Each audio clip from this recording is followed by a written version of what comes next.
প্রিয় দর্শক, আসসালামু আলাইকুম। ব্যাঙ্গালোরে আমি গিয়েছিলাম চিকিৎসার উদ্দেশ্যে। সেখান থেকে বিভিন্ন জায়গায় ঘোরার উদ্দেশ্যে নানান জায়গায় গিয়েছি। এর মধ্যে একদিন আমার বন্ধু জিকু বলল যে চলো আমরা এমজি রোডে যাব, অর্থাৎ মহাত্মা গান্ধী রোড। সেখানে একটা রাজমহল আছে, সে ড্রাইভারের কাছ থেকে জেনেছে। তো আমরা ভাবলাম যে ঠিক আছে, রাজমহল দেখতে যাই। তো অনেক ঘুরে ঘুরে রাজমহল খুঁজে পাচ্ছিলাম না। বিভিন্ন জনকে জিজ্ঞেস করছিলাম যে আসলে রাজমহলটা কোন দিকে ব্যাঙ্গালোর। তো স্বভাবত কারণে আমরা যেহেতু বাংলাদেশি, আমাদের ভাষাটা বোঝানো ওদের জন্য কষ্টকর হয়ে যাচ্ছিল। তো যাই হোক, আমরা ঠিকানা মতো বলছে যে এদিক দিয়ে যান, ওদিক দিয়ে যান, এরকম করতে করতে করতে করতে আমরা একটা জায়গায় গেলাম রাজমহল দেখার উদ্দেশ্যে। আমি একটু এক্সাইটেড ছিলাম, যেহেতু আমি ইতিহাস ঐতিহ্য নিয়ে কাজ করি। সো রাজমহল খুঁজতে খুঁজতে আমরা যখন নির্দিষ্ট জায়গায় আসলাম, তখন আমি ভেবাচাকা। আমার বন্ধু একদম একদম মানে কি বলবো, বোকা বনে গেল। বললাম যে দোস্ত, এই তোমার রাজমহল? তো বললো তো মহল। তা আমি তো বলছি আমরা মহল দেখবো। তো এই হচ্ছে মহল, অর্থাৎ আমাদেরকে রাজমহল দেখাইতে নিয়ে আসা, মানে যাকে জিজ্ঞেস করেছিলাম সে আমাদেরকে শপিং মল দেখাইতে নিয়ে আসছে। অর্থাৎ রাজমহল শপিং মল হয়ে গেল। তো যেহেতু চলেই এখন আসছি, তো ভাবলাম যে আসি, যাই শপিং মলটা একটু দেখি। তো দর্শক, যথারীতি আমি ভিডিও করে নিচ্ছি শপিং মলটা। এটা হচ্ছে ব্যাঙ্গালোরের বামুড্ডা শপিং মল। মূলত ভাষাগত কারণে, অর্থাৎ আমাদের ভাষাটা আমরা ওদেরকে ভালোভাবে বোঝাতে পারিনি। আমরা যেহেতু বলেছি রাজমহল, তো ওরা ভাবছে যে আমরা শপিং মলের কথা বলছি। তো আমরা যে জায়গাটায় নিয়ে আসছি, এটা এমজি রোড, অর্থাৎ মহাত্মা গান্ধী রোডের ব্যাঙ্গালোরের একটি বিখ্যাত শপিং মল এবং খুবই প্রসিদ্ধ। এবং ভিতরটা খুব সুন্দরভাবে ডেকোরেশন করা। বিভিন্ন জিনিসপত্র এখানে পাওয়া যায়, সবই একদম সুই থেকে সুতো করে। বিশেষ করে আমি কসমেটিক্স আইটেম এবং পুরুষ মহিলাদের যেই পোশাক দেখেছি, খুবই আধুনিক। এবং আমরা আসলে কেনার উদ্দেশ্যে যেহেতু যাইনি, আমরা গিয়েছিলাম রাজমহল দেখার উদ্দেশ্যে। সেখানে শপিং মলে ঘুরে ঘুরে তারপর দেখছিলাম কালেকশনগুলো, ভালোই লাগছিল। তো ভাবলাম এসেই যখন পড়েছি দেখেই যাই।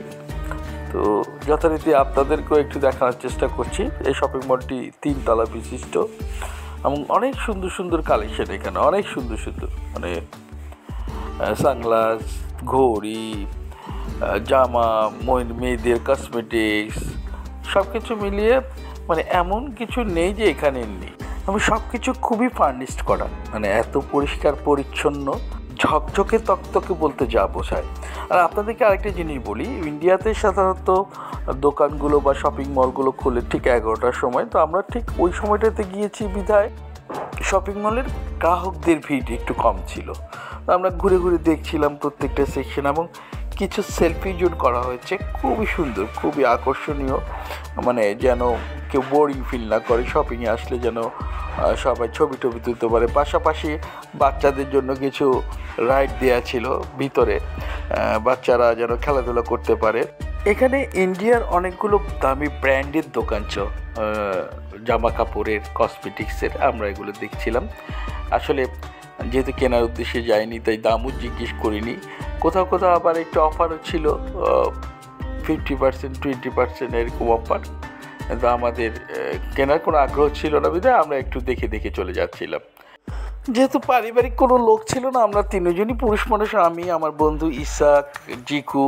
আমরা বন্ধু ইসাক আর জিকু ঘুরে ঘুরে এগুলো দেখছিল। তাদের দেখার মধ্যে দিয়ে আমিও দেখছিলাম, কিন্তু আমার হাতে ক্যামেরা চলমান ছিল। ওরা খুঁটিয়ে খুঁটিয়ে সব কিছু দেখছিল।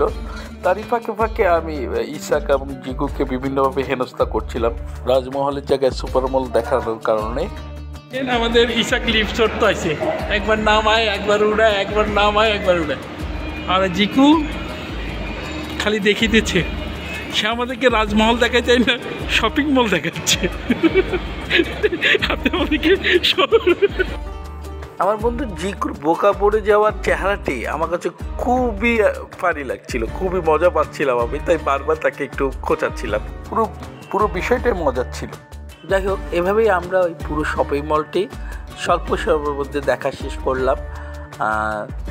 যতটুকু পেরেছি আপনাদের জন্য ভিডিও করে নিয়েছি। জানি না আপনাদের কাজে লাগবে কি না বা ভালো লেগেছে কি না আমি বলতে পারবো না।